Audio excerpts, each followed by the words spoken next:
Morning, class. Morning. Alright, so we're gonna start out with just a quick activity. I want you guys to write down at least a couple thoughts on what you know about the Mongolian invasion to Europe and all over. Okay? Let's just see what you guys know.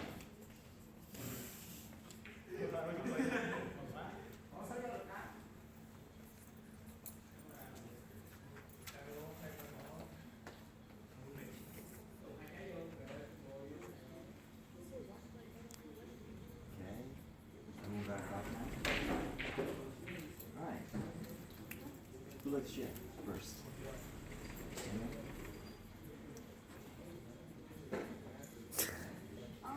I honestly don't know much about it, so that's fine. That's actually a pretty good answer. Does anyone actually know anything? How about the guy who started it all?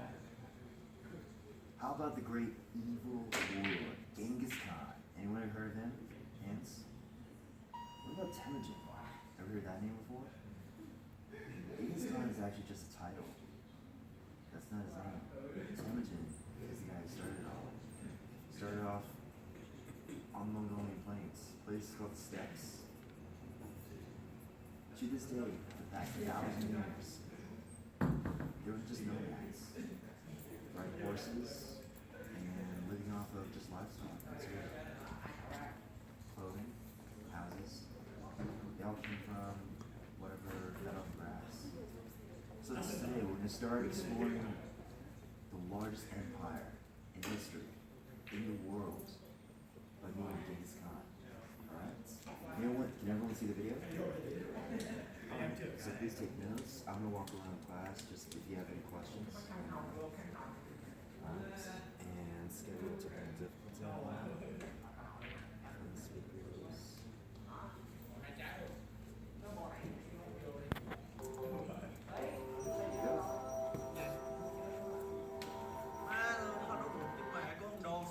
He was one of the most fearsome warlords who ever lived, waging an unstoppable conquest across the Eurasian continent. But was Genghis Khan a vicious barbarian, or a unifier who paved the way for the modern world? We'll see in History versus Genghis Khan. And make sure to have a couple questions Now, and couple who's an slides offended if you today? want.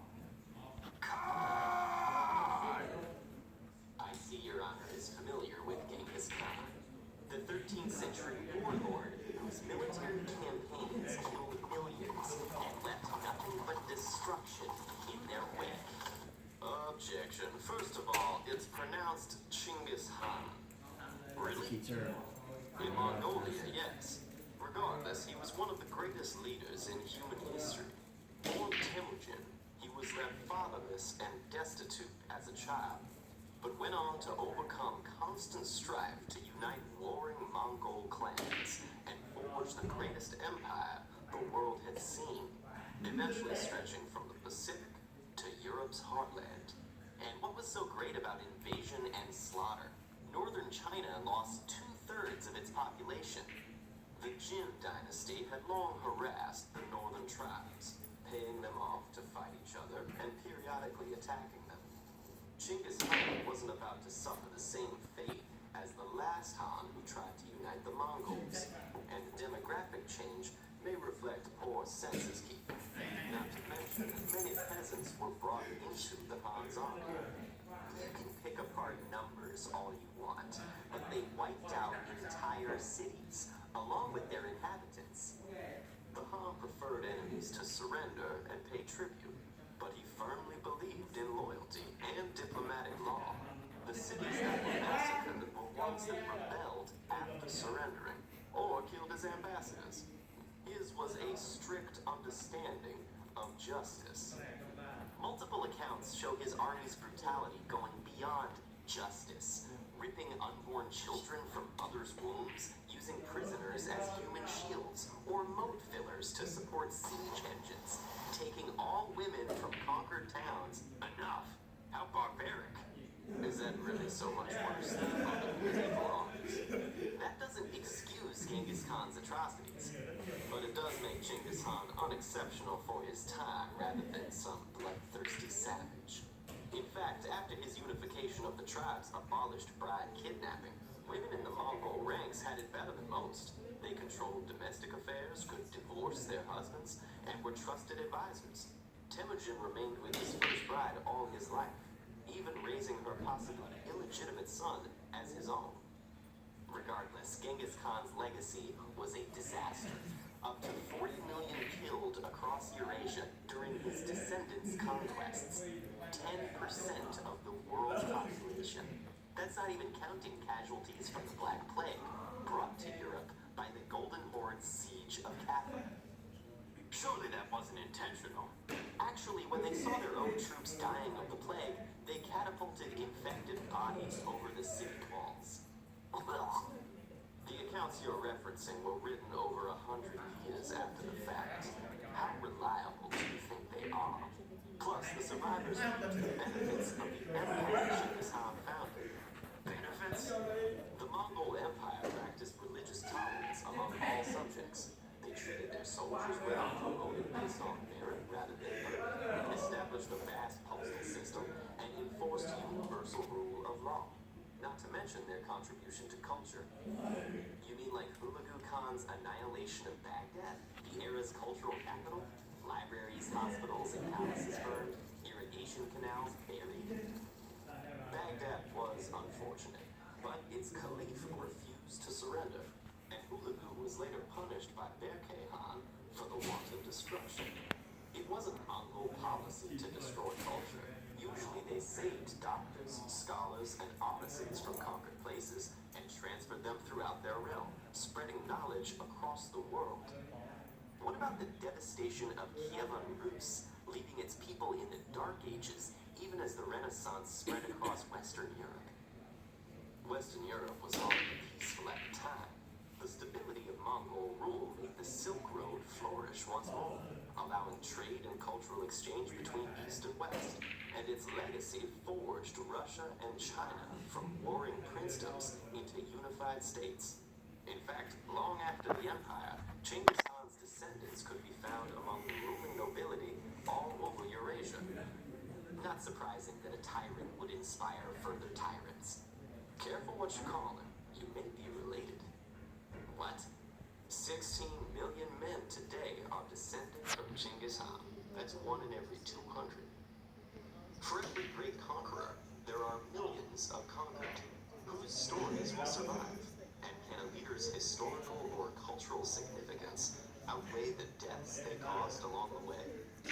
These are the questions that arise when we put history on trial. Okay, so we're talking about evil worlds.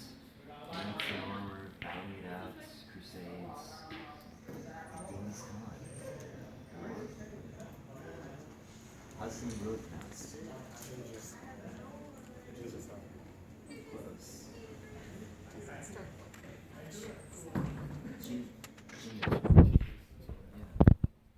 Mongolia is actually pretty close to China, and this was before, as a state, China really existed. We had dynasties, but then they looked country. So, questions. What do you guys notice? Like, what are some things, questions you might have? Or what are things that interest you? My only question really is more of the unifier because I know both of them way out. There's sort of a balance. Good. That is actually going to be the end of semester assignments. You guys are going to pick your perspective. Was he Genghis Khan? Temujin? Who was he really? I want you guys to take notes throughout these units. I want you guys to put down key facts that you like that support it, and also a couple that maybe go against what your position is, because that way you'll be prepared to refute what the other person is. You guys are going to pair off. I won't know who your partner is until then. And our motives in history. Alright? So, is there any kind of information that you know? So I'm trying to take a lot of good notes. One in every 200 people is Genghis Khan, his idea, one of the things that was not unusual for his time, because this is medieval world, he would take women because that was kind of prerogative. But was always loyal from his first one, and he treated every single one that he adopted. You could almost say that his view, because if you remember from the video, he did say that women had more rights under him. They could divorce their husbands, they could own property, they had influence, and you could almost say that he got a street, he would support them as tempted, or you could say that he was good at Playboy fun dancing, picking his peace woman for every conquest. I can see him kind of interested in that. We're considering those videos right now. This video is available on YouTube. It's Ted S. History versus King's Con. You might want to write that down. There are going to be several keywords. Tension, some key facts and ideas like men are, sorry, one out of every 200 men is likely descendant from a population. It's good to note that you haven't been able to trace it through women's lines because genetics is a little bit different. This is a key emphasis on one out of every 200 men. Okay. So today's just going to be an introductory lesson. Next time we're going to cover the actual lifestyle and people. Who were the people that took over